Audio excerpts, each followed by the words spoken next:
యోహాను అనే భక్తుడు చాలా వృద్ధాప్యంలో 90 సంవత్సరాలు దాదాపుగా ఆ వృద్ధాప్యంలో ఈ పత్రిక రాసి ఉంటాడు. యోహాను బైబిల్లో 5 పుస్తకాలు రాశాడు. యోహాను సువార్త, మొదటి యోహాను, రెండో యోహాను, మూడో యోహాను, ఆ తర్వాత ప్రకటన. ఈ 5 గ్రంథాలు, ఈ 66 పుస్తకాల్లో యోహాను భక్తుడు రాశాడు. మూడో యోహాను పత్రికలో 3 జీవితాలను మనం చూస్తాం. దేవుని సంఘములో ఇదిగో ఈ 3 రకాల మనుషులు మనకు కనబడతారు. అందరూ విశ్వాసులుగా కనబడుతున్నా అందరి ఆధ్యాత్మిక స్థాయి ఒకేలా ఉండదు. ఒక్కొక్కరు ఒక్కొక్క విధంగా ఉంటారు. అయితే ఈరోజు మనము ఏ స్థాయిలో ఉన్నామో మనం పరీక్షించుకుంటూ దేవుని వాక్యం విందాం. 3 వ్యక్తుల్లో ఒక ఆయన పేరు గాయు, రెండో వ్యక్తి పేరు దియోత్రేఫే, మూడో వ్యక్తి పేరు దేమేత్రి. గాయు అనే వ్యక్తికి ఒక భక్తుడు ఏం పేరు పెట్టాడంటే ఆయన ఎంకరేజర్, ప్రోత్సహించువాడు అని గాయకు పేరు పెట్టాడు. ఇంకో పేరు దియోత్రేఫే, ఇతనికి ఒక భక్తుడు ఏం పేరు పెట్టాడంటే అతడు ఒక నియంత, డిక్టేటర్ అని పెట్టాడు. మరి మూడో వ్యక్తి దేమేత్రి అనే వ్యక్తికి ఒక భక్తుడు పెట్టిన పేరు ఏంటంటే ఎగ్జాంపులర్, మాదిరి అయిన వాడు అని పెట్టాడు. ఈ 3 పేర్లు మళ్ళా చెప్తా. గాయు ఎంకరేజర్ అంటే ప్రోత్సహించేవాడు, దియోత్రేఫే అంటే డిక్టేటర్, ఒక నియంత, గర్విష్ఠుడు. మూడో వ్యక్తి దేమేత్రి, ఆయన మాదిరి అయిన వాడు అని మనకి కనిపిస్తుంది. ఒక్కొక్కరి జీవితాన్ని మనం చూస్తూ మనం ఏ స్థితిలో ఉన్నామో, ఎలాంటి వారిని వెంబడిస్తున్నాం మనం పరీక్షించుకుంటూ దేవుని వాక్యంలోకి మనం వెళ్దాం. మొట్టమొదటిగా గాయు గురించి చూద్దాం. గాయు అనే పేరు ఆనాటి దినాల్లో సర్వసాధారణం. గాయు అనే పేర్లు గలవారు చాలామంది ఉండొచ్చు.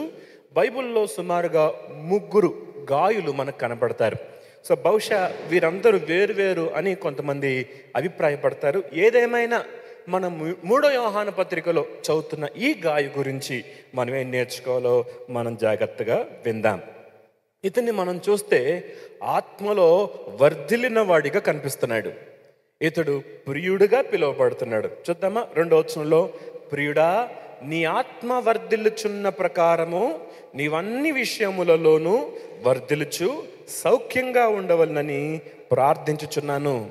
నీ ఆత్మ వర్ధిల్లుచున్న ప్రకారం, ఇతని ఆత్మ వర్ధిల్లుతూ కనిపిస్తుంది.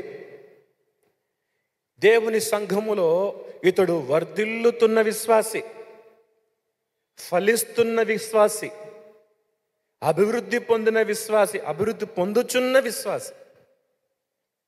ఆగిపోలేదు తన అభివృద్ధి, ఇంకా అభివృద్ధి పొందుతూ, ఫలిస్తూ, వర్ధిల్లుతూ ఉన్నట్లుగా మనకు కనిపిస్తున్నాడు. ఎందుకు ఇలా వర్ధిల్లుతున్నాడు? ఈయన వర్ధిల్లడానికి గల కారణం ఏంటి? ఒకసారి మనం పరీక్షించుకుందాం. మన శరీరాన్ని మనం ఏ విధంగా పుష్టిగా ఉంచుకుంటామో ఆత్మను కూడా పుష్టిగా ఉంచుకోవాలి. శరీరం పుష్టిగా ఉండాలి అంటే మనం మంచి పౌష్టికాహారాన్ని తినాలి. ఆ తర్వాత కంటి నిండా మంచి విశ్రాంతి మనం పొందాలి. ఆ తర్వాత మనం వ్యాయామం చేయాలి. ఆ తర్వాత శుభ్రత కూడా పాటించాలి. ఇలా ఎవరైతే మనం భౌతికంగా శ్రద్ధ తీసుకుంటామో వారు చక్కగా ఆరోగ్యవంతులుగా ఉంటారు. కొంతమంది బయట భోజనాన్ని ఇష్టపడరు. ఎందుకు? అదంతా హైజీన్గా ఉండదు, అదంతా శుభ్రంగా ఉండదు, అలాంటి తినకూడదు అంటారు. ఎంత జాగ్రత్త పడతారో. కొంతమంది జిమ్కి వెళ్తారు. వెళ్ళకూడదని నేను చెప్పట్లేదు, వెళ్ళొచ్చు. కానీ మనము భౌతికమైన వాటి గురించి ఆలోచిస్తున్న మనము ఆధ్యాత్మిక జీవితం గురించి కూడా మనం ఆలోచించాలి. సో శరీరానికి ఏ విధంగా ఆహారము, వ్యాయామము, ఆ తర్వాత విశ్రాంతి, శుద్ధి ఎలాగ అవసరమో మన ఆత్మకు కూడా ఆహారం కావాలి. అది కూడా పౌష్టికాహారం కావాలి. మరి మన ఆత్మకి పౌష్టిక ఆహారం ఏంటి? బైబిల్ గ్రంథం చెప్తుంది, దేవుని వాక్యమే మన ఆత్మకు పౌష్టికాహారం. మనం పేతురు పత్రికలో మనం గమనిస్తే మొదటి పేతురు పత్రిక 2వ అధ్యాయంలో ఒక చక్కని మాట మనం చూస్తాం. మొదటి పేతురు పత్రిక 2వ అధ్యాయము 3వ వచనం ఆఖరి భాగం చదువుతున్నాం. కొత్తగా జన్మించిన శిశువులను పోలిన వారై నిర్మలమైన వాక్యమును పాలను రక్షణ విషయంలో ఎదుగు నిమిత్తము ఆ పాలను అపేక్షించండి. నిర్మలమైన పాలు పసిబిడ్డకి ఎంత మేలుకరంగా ఉంటుందో, దేవునిలో ఎదగాలి అనుకున్న వారికి దేవుని వాక్యము అంతే నిర్మలమైన పాలు. ఇవి మనం ఎదగటానికి ఎంతో సహాయపడుతుంది. కొంతమంది ఆధ్యాత్మికంగా ఎదగలేని స్థితిలో అలాగే ఉన్నారు. ఎందుకంటే వారికి పౌష్టికాహారం లేదు, వారు మంచి పాలు తాగట్లేదు, నాణ్యమైన పాలు తాగట్లేదు, నాణ్యమైన ఆహారము తినట్లేదు. దేవుని వాక్యంలో పిల్లల కొరకు, యవనస్తుల కొరకు, వృద్ధుల కొరకు, అంటే ఎదిగిన వారి కొరకు, పరిపక్వత చెందిన వారి కొరకు కూడా ఇది ఆహారంగా ఉంది. ఇందులో పాలు లాంటి ఆహారం, బలమైన ఆహారం కూడా దేవుని బిడ్డలకి సరిపోయేంతగా దేవుడు మన కొరకు సిద్ధపరిచాడు. ఇది మనం ప్రతిరోజు స్వీకరించాలి. దేవుని వాక్యాన్ని ఏ రోజైతే నీవు తినవో ఆ రోజు నువ్వు బలహీనంగా ఉంటావు. ఏ రోజైతే నీవు స్వీకరించవో ఆ రోజు నీరసించిపోతావు. లోకాన్ని ఎదిరించలేవు, పాపాన్ని ఎదిరించలేవు, శోధన్ని ఎదిరించలేవు, శరీరాశల్ని జయించలేవు. ఎందుకంటే నువ్వు బలహీనంగా ఉన్నావు. కాబట్టి నువ్వు బలవంతుడిగా ఉండాలంటే ఇదిగో ప్రతిరోజు దేవుని వాక్యము అనే పౌష్టికాహారాన్ని మనం తినాలి. సో ఇక్కడ నిర్మలమైన వాక్యం అనే పాలు, రక్షణ విషయంలో ఎదు నిమిత్తము ఆ పాలను అపేక్షించండి అని విన్నాం కదా. మరొక వచనాన్ని మీకు చూపిస్తాను. బలమైన ఆహారం కూడా దేవుని వాక్యంలో ఉంది. చూడండి, 5వ అధ్యాయం హెబ్రీ పత్రిక 5వ అధ్యాయము 12వ వచనంలో, కాలమును బట్టి చూచితే మీరు బోధకులుగా ఉండవలసిన వారై ఉండగా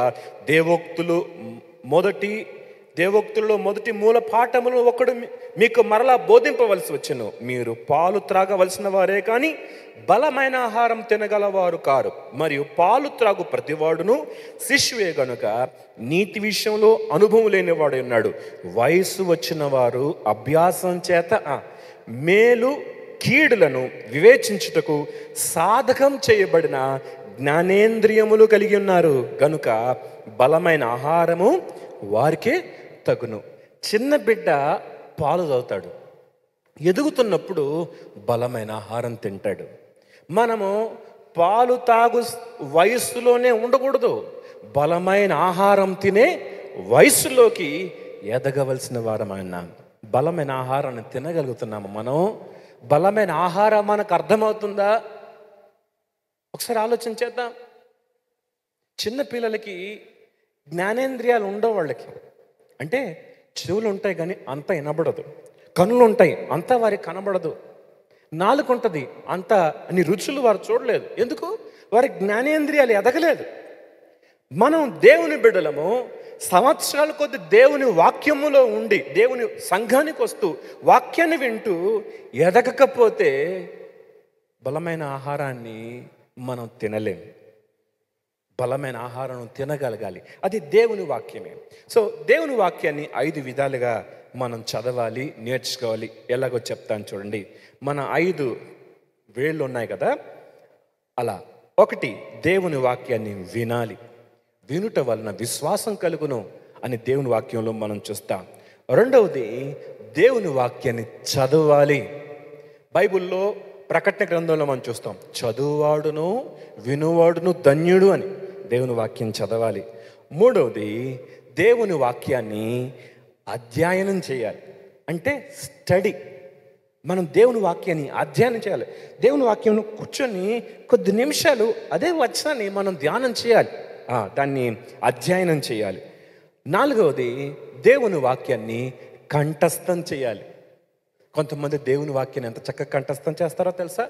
నేను ఒక సహోదరి గురించి విన్నాం. ఒక ముస్లిం సహోదరి, ఆమె రక్షణ పొందిన తర్వాత సామెతల గ్రంథం మొదటి అధ్యాయం నుంచి చివరి అధ్యాయం వరకు ప్రతి వచనాన్ని ఆగకుండా చెప్పింది. నేను ఆశ్చర్యపోయాను. ఎన్ని అధ్యాయాలు ఉన్నాయి సామెతల గ్రంథంలో? అదే తెలియదు మనకి. ఎన్ని అధ్యాయాలు? 31 అధ్యాయాలు ఉన్నాయి. ఈ 31 అధ్యాయాలు ఎంత కంఠస్థం చేసిందో. సో దేవుని వాక్యాన్ని మనం కంఠస్థం చేయాలి. కొన్ని రోజుల్లో దేవుని వాక్యం మనకు కరువు రాబోవచ్చు. అప్పుడు దేవుని వాక్యం మీ హృదయంలో ఉండాలి. దాన్ని మనం కంఠస్థం చేయాలి. ఆ తర్వాత దేవుని వాక్యాన్ని ధ్యానించాలి. మరలా చెప్తాను, దేవుని వాక్యాన్ని వినాలి, రెండవదిగా చదవాలి, మూడవది అధ్యయనం చేయాలి, నాలుగవదిగా కంఠస్థం చేయాలి, ఐదవదిగా ధ్యానించాలి. ఇంగ్లీష్లో చెప్తాను. Here, read, study, memorize, meditate. ఈ 5 విషయాలు గమనించండి. ధ్యానించటం ఇది ఎలా సాధ్యం అంటే, మనందరికీ గేదెలు తెలుసు, ఆవులు తెలుసు. ఇవన్నీ ఆవురావురమంటూ గడ్డిని తింటాయి, గడ్డిని మేస్తాయి. ఆ గడ్డి మేసిన తర్వాత ప్రశాంతం కుదరి కూర్చొని ఆ తినదంతా బయటకు తెచ్చుకొని మరలా నమిలి నమిలి నమిలి నమిలి తన శరీరానికి ఆరోగ్యంగా పౌష్టిక ఆహారంగా మలుచుకుంటాయి. ప్రియమైన బిడ్డలారా, అవి తిన్న గడ్డి దాని లోపలికి వెళ్ళి గుచ్చుకుంటూ ఉంటుందంట. ఆ గుచ్చుకుంటున్నప్పుడు దాన్ని బయటకు తీసుకొచ్చి బాగా నమిలి తన శరీరానికి పట్టేలాగా, తన శరీరానికి అవసరమయ్యేలాగా దాన్ని మలుచుకొని ఆహారంగా భోజిస్తుంది. కాబట్టి దేవుని వాక్యాన్ని మనం ఎక్కడ దొరుకుతుందో మనం చదివే దగ్గర, మన సంఘములో దాన్ని కూర్చుకోవాలి. మనం ఖాళీగా ఉన్న సమయంలో దాన్ని బయటకు తీసుకెళ్ళి దాన్ని బయటకు తీసి నెమరయ్యాలి. దాన్ని ధ్యానించడం అంటారు. సో దేవుని వాక్యాన్ని ఇలా మనం చదివితే, వింటే, కంఠస్థం చేస్తే, అధ్యయనం చేస్తే, ధ్యానిస్తే మనం ఆరోగ్యకరంగా పౌష్టికాహారాన్ని తిన్నవారిగా ఉంటాం. ప్రతిరోజు దేవుని వాక్యం చదవాలి. ఇశ్రాయేలు ప్రజలు ఆ అరణ్య యాత్రలో దేవుడు వారికి ప్రతిరోజు మన్నానిచ్చాడు. మన్నా అంటే తెల్లని కొత్తిమీర గింజల్లాగా ఉంటాయి. అవి చిన్న చిన్నవి. కొత్తిమీర గింజలు అంటే ధన్యాలు కదా, ధన్యాలను కొత్తిమీర గింజలు అంటారు. సో ధన్యాలు చిన్నగా ఉంటాయి. అవి వారు తినాలి అంటే వారు పొద్దున్న లెగవాలి, ఖచ్చితంగా పొద్దున్న లెగవాలి. పొద్దున్న లేచినప్పుడు దేవుడు వారి ఇంటి ముందు ఒక మంచు ప్లేట్ లాగా దేవుడు వారికి వేసి ఆ మంచు పళ్ళెం మీద దేవుడు వారికి మన్నాని పెట్టాడు. ఎవరైతే లేటు లెగుస్తారో వారు బయటకు వచ్చేసరికి ఆ మంచు కరిగిపోద్ది కనుక మన్నా ఇసుకలో కలిసిపోద్ది. అప్పుడు తీసుకోవడం కూడా కష్టం. కాబట్టి ఇదేం నేర్పిస్తుందంటే, మనకి దేవుని వాక్యాన్ని మనం పెందలగడలేసి చదవటం మనం అలవర్చుకోవాలి. గాయు వర్ధిల్లిన వాడిగా ఉండటానికి మొదటి కారణం ఆత్మ సంబంధమైన ఆహారాన్ని భుజించే అనుభవం కలిగి ఉన్నాడు. రెండవదిగా వ్యాయామం. ఒక సహోదరుని, బ్రదర్ ఈరోజు ప్రేయర్కి రండి అంటే, అన్న జిమ్లో ఉన్నా అన్నా నేను అన్నాడు. మంచిదే, జిమ్ చేయడం మంచిదే, మన శరీరాన్ని దృఢంగా ఉంచుకోవటానికి మంచిదే. కానీ అంతకంటే ఏది మంచిదో ఒకసారి చూద్దామా? 1 తిమోతి 4:7. దేవభక్తి విషయంలో నీకు నీవే సాధకం చేసుకొనుము. దేవభక్తి విషయంలో నీకు నీవే సాధకం చేసుకోవాల్సిన అవసరం ఉంది. తర్వాత మనం చూస్తాం, చూడండి. శరీర సంబంధమైన సాధకము కొంచెం మట్టుకే ప్రయోజనకరమగును, కానీ దైవభక్తి ఇప్పటి జీవం విషయంలోను రాబో జీవ విషయములోను వాగ్దానంతో కూడినదైనందున అది అన్ని విషయములలో ప్రయోజనకరమైంది. ఆత్మ సంబంధమైన సాధకం, దైవ భక్తి విషయంలో సాధకం మనం చేయాలి. మనం దేవుని వాక్యాన్ని వింటున్నాం కదా, ఆ వింటున్న వాక్యాన్ని మనం ఆచరణలోకి తీసుకురావాలి. నాకు ఎంత బాధగా ఉంటుందంటే, కొంతమంది జీవితాలు నా చిన్నప్పుడు ఎలా చూశాను వారిని, ఇప్పుడు కూడా అలాగే కనబడుతున్నారు వాళ్ళు. ఇప్పుడు కూడా అలాగే. ఒక్క ఆత్మను రక్షణకు తీసుకురాలేదు, దేవుని సన్నిధిలో ఏ బాధ్యతను తీసుకోరు, ఎవరికి ఆశీర్వాదకరంగా ఉండరు. వారు దేవుని మందిరానికి అలా వస్తారు, అలా వెళ్తారు. ఇన్ని సంవత్సరాలు దేవుని మందిరంలో ఏమి ఎదిగారు? ప్రశ్నే, వారి ముఖాల్లో ప్రశ్నే. ఎంతమందిని ప్రభు కొరకు సంపాదించారు? ప్రశ్నే. ఆధ్యాత్మిక ఎంత ఎదుగుతున్నారు? ఒక ప్రశ్నే. వారిని గురించి నిజంగా బాధ ఉంది. వారు ఎదగట్లేదు, పాలు కూడా తీసుకోవట్లేదు సరిగా, బలహీనంగా ఉన్నారు. వారు నాకు కనబడుతున్నారు. మన సంఘాల్లో అలాంటి వారు కూడా ఉన్నారు. ఈరోజు ప్రశ్న, నీవు ఆధ్యాత్మికంగా పౌష్టికాహారాన్ని తీసుకుంటున్నావా? ఆధ్యాత్మికంగా విన్నదాన్ని అనుసరిస్తున్నావా, ఆచరిస్తున్నావా? 4 రకాల నేలల గురించి బైబిల్లో మనం చూస్తాం. ఒకటి, త్రోవ పక్కబడిన విత్తనమును పోలినవారు. రెండవది రాతి నేల. మూడవది ముండ్ల పొద. నాలుగవది మంచి నేల. ఈ నేలలు గొప్పతనం కాదు ఇక్కడ. ప్రభు దేని గురించి తెలియజేస్తున్నాడంటే, మనుషుల్లో 4 రకాల హృదయాలు గలవారు ఉన్నారు. ఈ 4 రకాల హృదయాలు గలవారు ఇక్కడ ఉన్న వారిలో ఉన్నారు. ఎన్ని సంవత్సరాల నుంచి అయినా వాక్యం వింటారు, అలా బయటికి వెళ్ళగానే వాక్యం వెళ్ళిపోద్ది వాళ్ళకి. ఎందుకు? నిర్లక్ష్యంగా వింటారు దేవుని వాక్యాన్ని. వినాలి కాబట్టి వింటారు అంతే. వినలేదా వారు వాక్యం? విన్నారు. ఇక్కడ కూర్చున్న వారు అందరూ దేవుని వాక్యం వింటున్న వాళ్ళే. కానీ త్రోవ పక్కబడిన విత్తనమును పోలిన వాడు వాళ్ళు.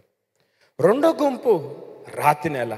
వీళ్ళంట సంతోషముతో దేవుని వాక్యాన్ని స్వీకరిస్తారంట. పాస్టర్ గారు ఎంత బాగుందండి ఈరోజు వాక్యం అంటారు. ఆ రోజు సాయంత్రంకే ఆ వాక్యం వారిలో ఉండదు. చిన్న కష్టం, చిన్న శ్రమ, చిన్న ఇబ్బంది రాగానే ఎండిపోతారు. ఆ వాక్యం వారిలో కనబడదు. మూడో గుంపు ముళ్ళ పోత. ఈ ముళ్ళు ఏంటంటే ఐహిక విచారాలు, ధనమోసం, ఈ విచారాలు, అప్పులు, సమస్యలు వారిలో ముళ్ళులాగా ఉంటాయి. వాళ్ళు వాక్యం వింటారు కానీ ముళ్ళు అణిచేస్తాయి. కనుక వారు నిష్ఫలులుగా ఉంటారు. పేరుకు పచ్చగా కనిపిస్తారు, విశ్వాసుల్లా కనిపిస్తారు, ఒక్క ఫలం వల్ల కనబడదు. ముళ్ళ పొదలు లాంటి జీవితాన్ని గలవారు. 4వ రకం నేల మంచి నేల. వీరు దేవుని వాక్యాన్ని వింటారు. విన్న తర్వాత ఆ వాక్యాన్ని ఓపికతో అవలంబిస్తారంట. చూద్దామా వచనాన్ని? లూకాసు వార్త 8:15 ఈ మాట చదువుతున్నాను చూడండి. మంచి నేల నుండి విత్తనములు పోలిన వారెవరనగా, యోగ్యమైన మంచి మనసుతో వాక్యము విని దానిని అవలంబించి ఓపికతో ఫలించేవారు. ఓపికతో ఫలిస్తారు. ఎంత ఓపికో! చక్కగా ఫలిస్తారు. వారు విన్న వాక్యాన్ని ప్రాక్టీస్ చేస్తారు. వారు విన్న వాక్యాన్ని ఆచరణలోకి తీసుకెళ్తాడు. అలా విని వెళ్ళిపోరు, ఆ వాక్యాన్ని ఆచరణలోకి తీసుకెళ్తారు. బైబిల్ ఏం చెప్తుంది? యాకోబు పత్రిక 1:22, మీరు వినువారు మాత్రమే అండి, మిమ్మల్ని మీరు మోసపుచ్చుకోవద్దు, వాక్య ప్రకారము ప్రవర్తించేవారిగా ఉండాలి. వాక్య ప్రకారం ప్రవర్తిస్తున్నామా? ఎన్ని సంవత్సరాల నుంచి వాక్యం వింటున్నాం? ఎంత వరకు మన ఆధ్యాత్మిక జీవితంలో ఫలాలు కనబడుతున్నాయి? ఒకసారి ఆలోచించేద్దాం. ఓపికతో ఫలించాలి. వినటం సరిపోదు, ఫలించాలి. ఆ వాక్యాన్ని ఆచరణలోకి తీసుకోవాలి. వ్యాయామం చేసేటప్పుడు చాలా బలంగా ఉన్న దాని మీద ఇలా బాక్సింగ్ చేస్తుంటారు కదా, దాన్ని ఇలా కొడతా ఉంటారు. కొడుతున్నప్పుడు నొప్పి కలుగుతూ ఉంటుంది. కానీ ఈ నొప్పి మంచిదే, మన కండరాలు బలంగా ఉంటాయి, మన మజిల్ స్ట్రాంగ్ అవుతుంది. మనం ఎదుర్కొంటే పరిస్థితులు మనకు కొంచెం ఇబ్బందిగా అనిపించవచ్చు. వ్యాయామం అలాగే చేయాలి. కొంచెం కష్టం అనిపిస్తుంది, కానీ దాని అలా సాధకం చేస్తుంటే అది సులువైపోతుంది. ఆ బలమైంది సునాయాసంగా నువ్వు జయించగలవు. సంవత్సరాల కొద్దీ విశ్వాసాలుగా ఉంటారు కానీ ఒకే పాపము పట్టణ కింద పడిపోతున్నారు, దెబ్బతాలం కింద పడిపోతున్నారు. దాన్ని ఎదిరించట్లేదు, దాన్ని ఎదుర్కోలేకపోతున్నారు. ఎక్సర్సైజ్ లేదు, వ్యాయామం లేదు, అవలంబించట్లేదు వాక్యాన్ని. ఎలా ఉన్నాం? ఒకసారి మనం ఆలోచించేద్దాం. మూడవదిగా, ఈ గాయు ఫలించటానికి మూడో కారణం ఏంటంటే, అతడు తన ఆధ్యాత్మిక జీవితాన్ని పరీక్షించుకుంటుండేవాడు. ఎప్పుడు మనము పవిత్రతను కాపాడుకుంటూ ఉండాలి. ప్రతిరోజు మన ప్రవర్తనను పరీక్షించుకుంటూ కడగబడుతుండాలి. పవిత్రత అనేది ఒక్కసారి జరిగే కార్యం కాదు, ఇది ప్రతిరోజు జరగాల్సింది. మనం నీతిమంతుడిగా ఒక్కసారి తీర్చబడతాం, కానీ పరిశుద్ధులుగా ప్రతిరోజు తీర్చబడాలి, ప్రతిరోజు పరీక్షించుకోవాలి. 2 కొరింథీయులకు రాసిన పత్రిక 7వ అధ్యాయము మొదటి వచనం చదువుతున్నాను. ప్రియులారా, మనకి వాగ్దానములు ఉన్నవి గనుక దేవుని భయముతో పరిశుద్ధతను సంపూర్తి చేసుకొనొచ్చు, శరీరమునకును ఆత్మ కలిగిన సమస్త కల్మషము నుండి మనలను పవిత్రులుగా చేసుకుందాము. డిటాక్స్ చేసుకోవాలి అంటే మలినమైనవన్నిటినీ బయటికి పంపించేసుకోవాలి. మన శరీరంలో, మన ఆత్మలో దేవునికి విరోధకరమైన ఏదైనా దేవుని వాక్య వెలుగులో మనకు కనబడిందా, వెంటనే సరిదిద్దుకోవాలా. This should be your regular routine. ఇది ప్రతిరోజు జరగవలసింది. కడగబడుతున్నామా, దిద్దబడుతున్నామా? రక్షణ పొందానండి, ఏది పవిత్రత, ఏది పరిశుద్ధత?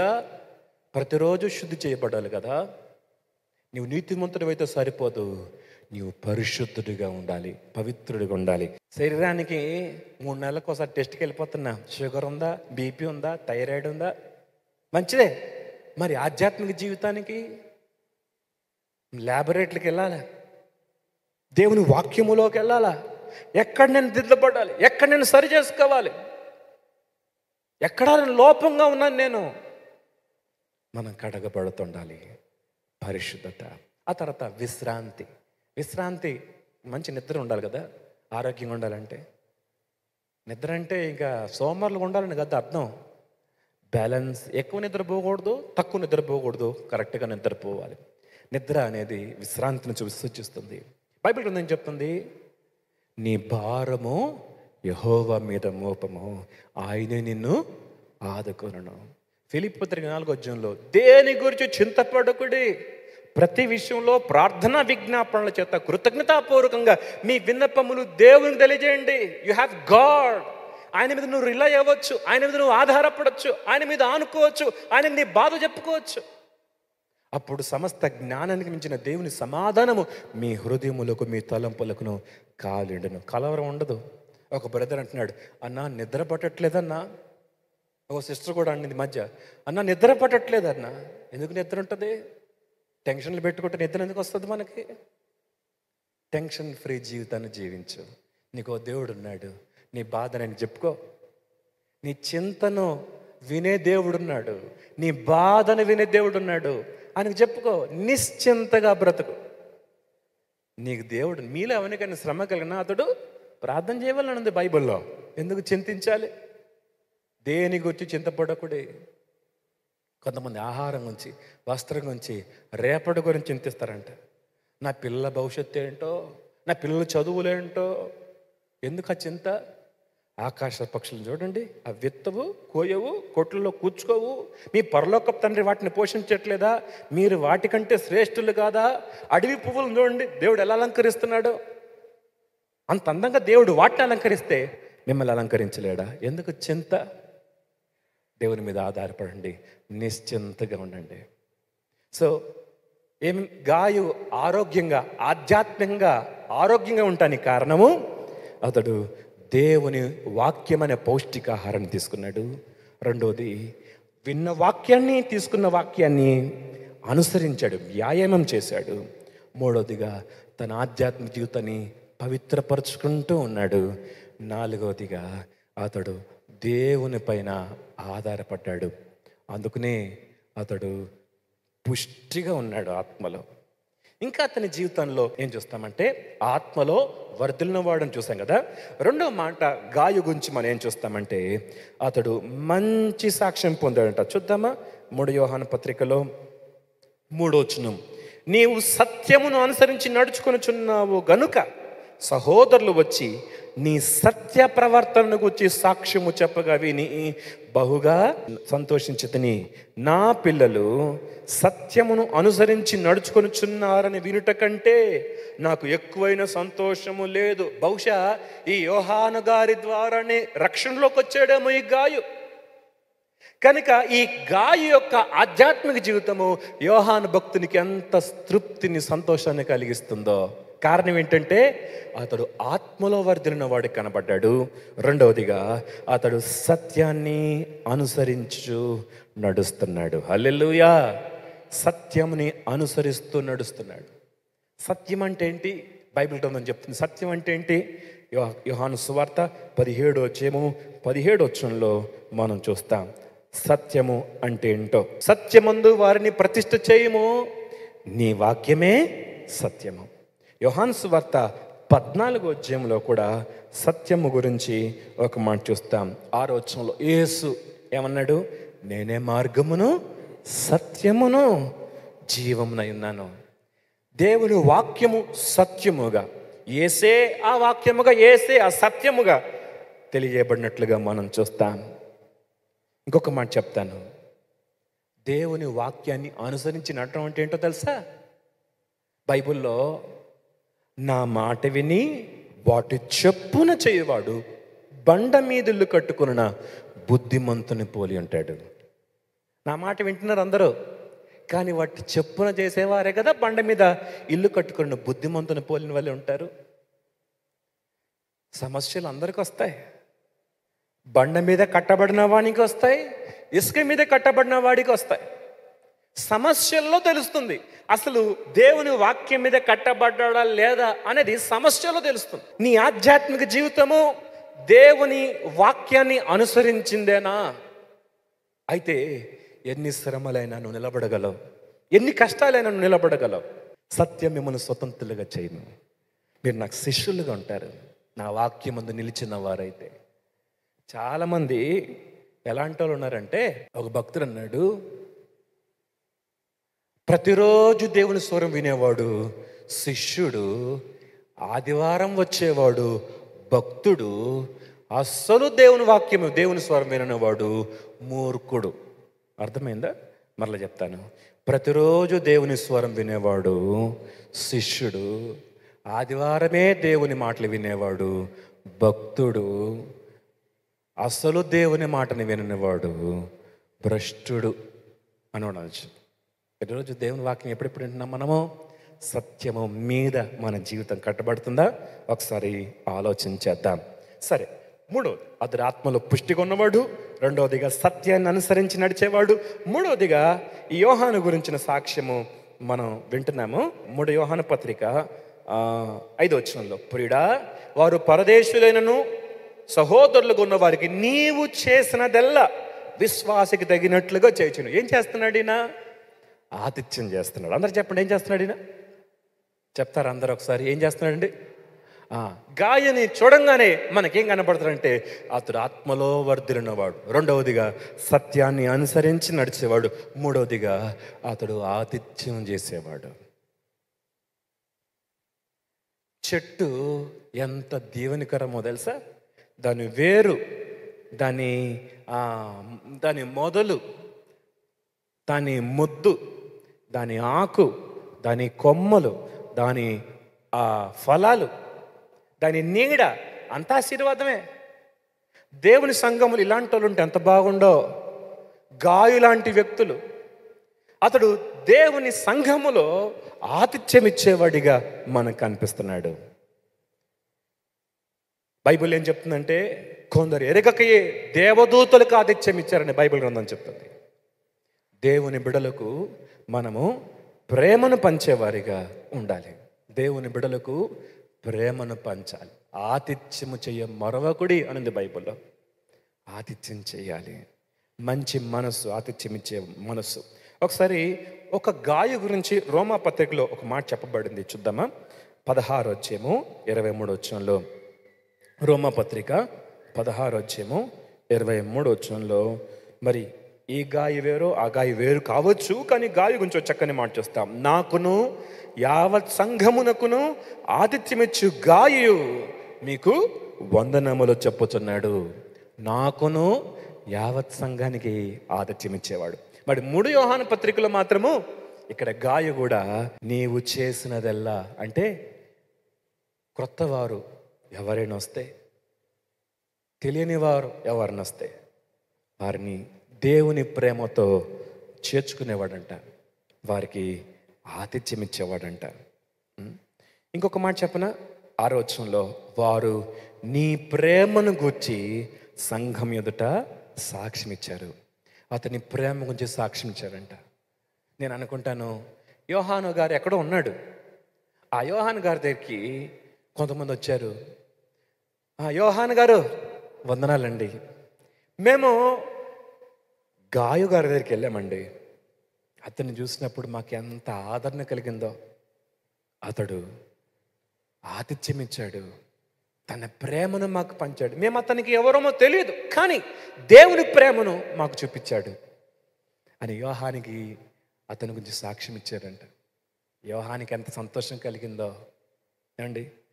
దేవుని ప్రేమను పంచిన గాయు. ఇంకొక మాట చెప్పాలంటే మంచి సాక్ష్యము పొందుకున్న గాయు. నేను ఒక్కరి గురించి చెప్పినంతవరకు. ఇప్పుడు చెప్తాం గాయు గురించి ఏం విన్నాం. అతడు వర్ధిల్లినవాడు, రెండవదిగా సత్యాన్ని అనుసరించినవాడు, మూడవది అతడు ఆతిథ్యం ఇచ్చేవాడు, నాలుగవది ప్రేమను పంచేవాడు. సంఘములో నేను అనుకుంటున్నా, ఆ సంఘానికి గాయగారు ఉన్నారు అక్కడ. ఆయన దగ్గరికి వెళ్తే మాకు ప్రేమ దొరుకుతుంది, ఆయన దగ్గరికి వెళ్తే ఆదరణ దొరుకుతుంది, ఆయన దగ్గరికి వెళ్తే నెమ్మది దొరుకుతుంది అనుకొని ఆ సంఘానికి గాయను బట్టి వచ్చేవాళ్ళంట. ఎంత చక్కగా వర్ధిల్లాడు కదా. చెట్టులాగా నీడనిస్తున్నాడు, చెట్టులాగా ఆదరిస్తున్నాడు, చెట్టులాగా ప్రేమను పంచుతున్నాడు. ఈరోజు మనం ఎలా ఉన్నాం? దేవుని సంఘంలో గాయలాగా ఉంటే అంత మంచిదే కదా. సరే, మనం మరో అంశంలోకి వెళ్దాం, మరొక వ్యక్తి గురించి వెళ్దాం. ఇంకో వ్యక్తి ఎవరంటే 9వ వచనంలో, అయితే నేను సంఘంలో ఒక సంగతి వ్రాసి తిని, అయితే వారిలో ప్రధానత్వం కోరుచున్న దియోత్రేఫే మమ్మల్ని అంగీకరించట్లేదు. ఎవరైనా? దియోత్రేఫే. ఇందాక చెప్పాను, దియోత్రేఫే అంటే డిక్టేటర్, నియంత. ఇతడు ఏం కోరుతున్నాడు? ప్రధానత్వం కోరుతున్నాడు. ప్రధానత్వం కోరుతూ ఏం చేస్తున్నాడు? వాడు మమ్మను గూర్చి చెడ్డ మాటలు పలుకుచు అది చాలనన్నట్లుగా సహోదరులను తానే చేర్చుకొనక వారిని చేర్చుకున్న మనసుగా వారిని కూడా ఆటంకపరచుచు సంఘములో నుండి వారిని వెలివేచున్నాడు. అందుచేత నేను వచ్చినప్పుడు వాడు చేయుచున్న క్రియలను జ్ఞాపకము చేసుకొందును. సరే, ఈ దియోత్రేఫే గురించి మనం చదవాలంటే అతడు గర్విష్ఠుడు, అతడు అహంకారి, అతడు నియంతలాగా ఉండేవాడు దేవుని సంఘంలో. అతడు ఎవరికి ఆశీర్వాదంగా ఉండేవాడు కాదు. అతడు అందరి గురించి చెడ్డగా మాట్లాడేవాడు. మంచి మాటలు రావు ఆయనకి. ఎవరైనా మంచిగా వాడబడుతుంటే సంతోషించరు. వారి గురించి చెడ్డ మాటలు, వాళ్ళ గురించి వీళ్ళ గురించి ఇదే మాటలు చెప్తుంటారు. వాళ్ళకి వీళ్ళకి వీళ్ళకి, వాళ్ళ గురించి వీళ్ళకి, వీళ్ళ గురించి వాళ్ళకి. ఎందుకండి మనకి ఆ పని? ఎందుకు మనకి? మన ఆధ్యాత్మిక జీవితం చూసుకుందాం. మనం ఎలాగున్నాం ఎప్పుడు చూసుకుందాం. మనం ఎదుగుతున్నాం, అసలు గాయలాగా ఉన్నాము మనం. దియోత్రేఫే గర్విష్ఠుడు, చెడ్డ మాటలు పలికేవాడు, ప్రధానత్వాన్ని కోరేవాడు. ఇతడు సాతాను లక్షణాలు ఇతనిలో కనబడుతున్నాయి. దేవుని సంఘంలోనే ఉన్నాడు. సాతాను లక్షణం ఏంటంటే ప్రధానత్వం కోరడం, అతిశయించడం, గర్వించడం. ప్రియదేవుని బిడ్డలారా, కొంతమంది దేవుని సంఘాలు అలాంటి వాళ్ళు ఉంటారు. వాళ్ళు మనం వెంబడించొద్దు, వారి మాటలు వినొద్దు. బైబిల్లో ఒక మాట చూద్దాం. రోమపత్రిక 16:17 సహోదరులారా, నేను మీరు చేర్చుకున్న బోధకు వ్యతిరేకంగా భేదములు, ఆటంకములు కలుగజేయ వారిని కనిపెట్టుడని మిమ్మల్ని బతిమాలు కొనుచున్నాను. వారి నుండి తొలగిపోవుడి. అట్టివారు మన ప్రభు అయిన క్రీస్తు కాక తమ కడుపుకే దాసులు. వారు ఇంపైన మాటల వలన, ఇచ్చకముల వలన నిష్కపటులను మనుషులను మోసపుచ్చుదురు. జాగ్రత్త. ఈ దియోత్రేఫే లాంటి మనుషులు ఉంటారు, భేదాలు కలిగిస్తారు. ఇంకేం చేస్తారు వాళ్ళు? ఇచ్చకపు మాటలు మాట్లాడతారు, ఇంపైన మాటలు మాట్లాడతారు, తీయగా మాట్లాడుతున్నట్లుగా మాట్లాడతారు. జాగ్రత్త, వారి నుంచి దూరంగా వెళ్ళాలి, లేకపోతే నువ్వు ప్రమాదంలో పడతావు. బైబిల్లో గారడి సీమోను గురించి మనందరికి తెలుసు. ఈయన తాను ఎవరో గొప్పవాడును అనిపించుకోవాలనుకున్నాడంట. అపోస్తుల కార్యం 8వ అధ్యాయంలో ఆయన గురించి మనం చూస్తాం. అపోస్తుల కార్యములు 8వ అధ్యాయంలో ఇతని గురించి నేను చదువుతున్నాను, జాగ్రత్త గమనించండి. 9వ వచనంలో, సీమోను ఒక మనుషుడు లోగడ పట్టణంలో గారడి చేయొచ్చు, తనెవడో ఒక గొప్పవాడిని అనిపించుకొనొచ్చు, సమరయ జనులను విభ్రాంతి పరచుచుండెను. తనెవరో గొప్పవాడిని అనిపించుకుందామని ప్రజలను ఆకర్షిస్తున్నాడు. నన్ను చూడండి, నేను ఘనమైన వ్యక్తిని, నేను గొప్పవాడిని, నేను ఎప్పటి నుంచో మందిరంలో ఉన్నవాడిని, నాకు అన్నీ తెలుసు. ఇలాంటి లక్షణాలు దేవుని బిడ్డలకు తగవు. గారడి చేయి సీమోను ఇక ప్రజలు ఫిలిప్పు దగ్గరికి వెళ్ళిపోతుంటే ఫిలిప్పు ద్వారా సూచక్రియలు జరిగితే ఈ సూచక్రియలు నేను కూడా చేయాలనుకున్నాడు. వెంటనే ఫిలిప్పుతో కలిసిపోయాడు, బాప్తిసం తీసుకున్నాడు. ఫిలిప్పు సంచి పట్టుకొని ఎక్కడికి వెళ్ళినా బైబిల్ గ్రంథం చెప్తుంది, ఫిలిప్పుని ఎడబాయకుండెను. అందరూ అనుకున్నాం, ఏం భక్తిపరుడండి, దేవుని సేవకులతోటే ఉంటున్నాడండి.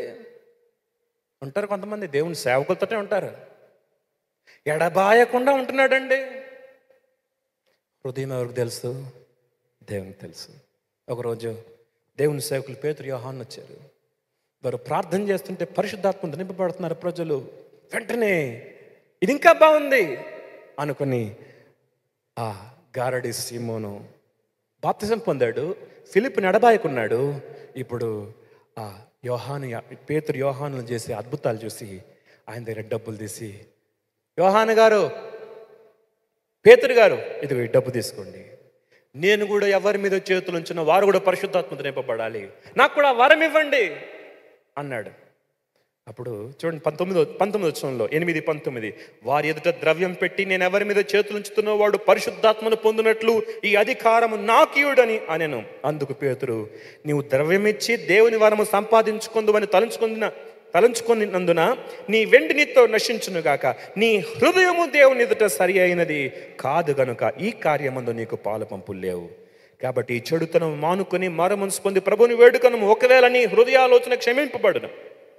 నీవు ఘోర దుష్టత్వములోను దుర్నీతి బంధకములో ఉన్నట్లు నాకు కనబడుతుంది. ఘోర దుష్టత్వములో దుర్నీతి బంధకములో ఉన్నావు. బాప్తిసం పొందావు, దేవుని సేవకుంటున్నావు, కానీ నువ్వు ఘోర దుష్టత్వంలో ఉన్నావు, బంధకములో ఉన్నావు, దుర్నీతి బంధకములో ఉన్నావు. ఏది మారు మనసేది? నిజమైన మారు మనసేది? తనెవరో గొప్పవాడిని అనిపించుకోవాలి, నన్ను అందరూ చూడాలా, అందరు నా వైపు తిరగాలి. సాతానుడు కూడా తాను గొప్పవాడిగా ఉండాలనుకున్నాడు. అది గొప్పతనం, గర్వం, అహంకారం, అతిశయం సాతాను లక్షణం. యేసు లక్షణం ఏంటో తెలుసా? మత్తయి 11 మనం చూస్తాం, నేను సాత్వికుడును, దీన మనస్సు గలవాడను. బైబిల్ ఏం చెప్తుందంటే, స్త్రీలు కనిన వారిలో యోహాను గొప్పవాడు. యోహాను ఎలా గొప్పవాడయ్యాడు? వాస్తవానికి యేసు ప్రభు కంటే యోహాను 6 నెలలు పెద్ద. యేసు ప్రభు ఎవరికి కనబడలేదు, నజరేతులో ఉండేవాడు, వడ్రంగి పని చేస్తుండేవాడు. కానీ 30వ సంవత్సరంలో యేసు ప్రభు యోర్దాను నది వద్దకు వచ్చాడు, బాప్తిస్మిచ్చి యోహాను ద్వారా బాప్తిసం పొందటానికి. అప్పటికి యేసు ప్రభు ఎవరికి తెలియదు. బాప్తిస్మిచ్చి యోహాను అందరికీ తెలుసు. ఆయన మాటలు వినటానికి అరణ్యములకు తండోపతండాలుగా ప్రజలు వచ్చేవారు, సైనికులు వచ్చారు, పరిసయ్యులు వచ్చారు, సుంకరులు, పాపులు అనేక మంది వచ్చి మారు మనసు పొంది బాప్తిసం పొందుతున్నారు. యేసు ప్రభు లైన్లో నిలబడ్డాడు. యేసు ప్రభుని చూడంగానే యోహాను భక్తుడు అన్నాడు, ప్రభువా, నువ్వు నా దగ్గర బాప్తిసం పొందటం ఏంటి? ప్రభు అన్నాడు, ఇది నీతి యావతిలా జరగాల్సిందే, ఇప్పటికి ఇలా కానేమో అన్నాడు. ఇప్పుడు యోహాను అన్నాడు, ఇదిగో నా వెనుక వచ్చేవాడు నాకంటే గొప్పవాడు, నేను మీకు నీళ్ళల్లో బాప్తిసం ఇస్తాను, ఆయన అగ్నిలో బాప్తిసం ఇచ్చేవాడు, పరిశుద్ధాత్మలో బాప్తిసం ఇచ్చేవాడు. ఆయన చెప్పులో వారును విప్పుటకు నేను యోగ్యుడను కాను. ప్రజలందరూ యోహాను వైపే చూస్తున్నారు, యోహాను మాటలే వింటున్నారు, కానీ యోహాను అందరినీ యేసు వైపు చూపిస్తున్నాడు. ఇదిగో లోక పాపములు మోసుకొని పో దేవుని గొర్రెపిల్ల, ఆయన చెప్పులో వారిని విప్పుటకు నేను యోగ్యుడిని కాదు. రోమపత్రిక 16:19 చూస్తాము, మీ విధేయత అందరికీ ప్రచురమైనది కనుక మిమ్మల్ని గురించి సంతోషించున్నాను. విధేయత ప్రచురం అవుతుంది, విశ్వాసము సర్వలోకమును తెలియబడుతుంది. దేవుని భయము మనలో ప్రత్యేకతని తెలియజేస్తుంది. మనం చూపించే ప్రేమ అది కూడా సాక్ష్యంగా మిగులుతుంది. సో దేమేత్రి సహోదరుల వలన, అందరి వలన మేము కూడా సాక్ష్యం ఇస్తున్నాం. సత్యమును బట్టి అతడు సాక్ష్యం పొందినవాడు. ఈరోజు మనం ఎలాగున్నాం? ముగ్గురు జీవితాలు. ఒకరు ఆత్మలో వర్ధిల్లిన వారు. ఎలా వర్ధిల్లారు? పౌష్టికాహారం తిన్నాడు, వ్యాయామం చేశాడు. మూడవదిగా తన పవిత్రతను కాపాడుకున్నాడు. నాలుగవదిగా ప్రభువులో నెమ్మది పొందాడు. అంతేకాదు, అతడు సత్యాన్ని అనుసరించి ప్రవర్తించాడు, ప్రేమను పంచాడు, ఆతిథ్యం ఇచ్చాడని గాయి గురించి వింటే దియోత్రేఫీ గురించి ప్రధానత్వం కోరుతూ చెడ్డ మాటలు పలికేవాడు, ఇతరుల్ని ద్వేషిస్తూ కపటంగా ఉండేవాడు, గర్విష్ఠుడు. మనం అలా ఉండకూడదు, వారిని అనుసరించొద్దు, మనము తగ్గించుకుందాం. దేమేత్రి ఒక మాదిరికరమైన వాడు. ఇప్పుడు ప్రశ్న, నీలో నీ ప్రక్కన ఉన్నవారు, నీ తోటివారు ఏ మాదిరిని చూచి నిన్ను దేవుని మహింపరచాలి? నీలో ఏ మాదిరి కనబడుతుంది వారిలో? నిన్ను చూస్తే, లేక మనల్ని చూస్తే మనలో ఏం కనబడుతుంది? మన చుట్టూన్న వారికి దేవుని సేవకుడు మన గురించి ఏం సాక్ష్యం ఇవ్వగలడు? దేవుడు మన గురించి ఏం సాక్ష్యం ఇస్తాడు? మన తోటి వారు మన గురించి ఏం సాక్ష్యం ఇస్తారు? మనం పరీక్ష చేసుకుందాం.